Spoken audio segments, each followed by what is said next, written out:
En route vers les grands prix des ETI sur BFM Business. Bonjour, en route vers les grands prix BFM Business des ETI, un autre programme en partenariat avec la Banque Palatine. Cette semaine, focus sur la catégorie Made in France avec nos deux invités et un des finalistes. Arnaud Duménil, vous êtes directeur général de l'AFUMA Mobilier. On va parler mobilier outdoor durable et savoir-faire. Et Brice Orgeas, bonjour. Vous êtes banquier conseil chez Banque Palatine. Bonjour Arnaud. Alors, l'AFUMA Mobilier s'est spécialisé depuis 1954 dans le mobilier outdoor durable à la française. Fabrication dans les ateliers drômois d'Anneyron, produits garantis 5 ans.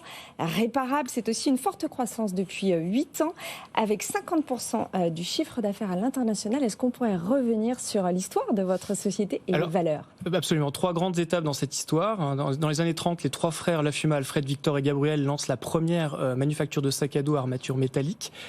C'est un succès immédiat. Dans les années 50, deuxième étape, une période des 30 glorieuses. Les Français partent le long de la Nationale 7 pour aller camper ou aller à la plage.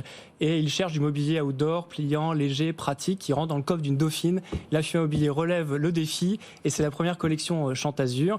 Les collections se développent. L'atelier d'Anneyron dans lequel a été créé ce mobilier est modernisé. Et aujourd'hui, donc depuis 2014, l'AFUMA Mobilier, c'est une entreprise autonome, c'est une marque à part entière. C'est 60 millions de chiffre d'affaires, 300 collaborateurs et des gammes de mobilier donc professionnels et particuliers sur des segments de la relaxation jusqu'au repas. Comment est-ce qu'on fait pour innover, pour avancer dans un contexte aussi concurrentiel, avec des contextes aussi concurrentiels, mais aussi des attentes des clients de plus en plus intenses? Alors dans cet environnement très nébuleux, on a 2 grandes boussoles. La première, c'est notre savoir-faire qu'on cherche à pousser en permanence. On développe nos ateliers, nos savoir-faire en matière de plasturgie, en matière de confection, de peinture, d'assemblage, avec un robot de soudure, une nouvelle cabine de peinture, pousser les équipes et l'innovation. L'autre boussole, c'est la connaissance consommateur. Pour nous qui sommes industriels, on développe énormément les circuits digitaux. Ça nous permet de développer la satisfaction client.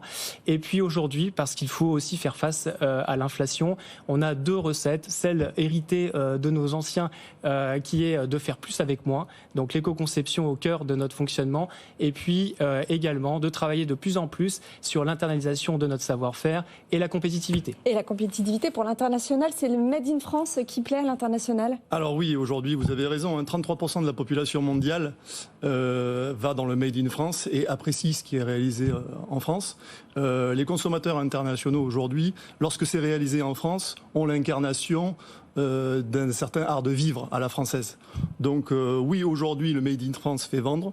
Et on peut aussi parler d'une dimension artisanale qui est faite la plupart du temps sur le produit. C'est le cas des produits l'AFUMA Mobilier ou c'est de la Banque Palatine aujourd'hui. Et avec ce rayon de soleil qui arrive, j'incite tous les consommateurs à acheter nos produits l'AFUMA Mobilier. Merci à vous deux d'être venus et à très bientôt pour un nouveau Grand Prix BFM Business des ETI. En route vers les grands prix des ETI sur BFM Business.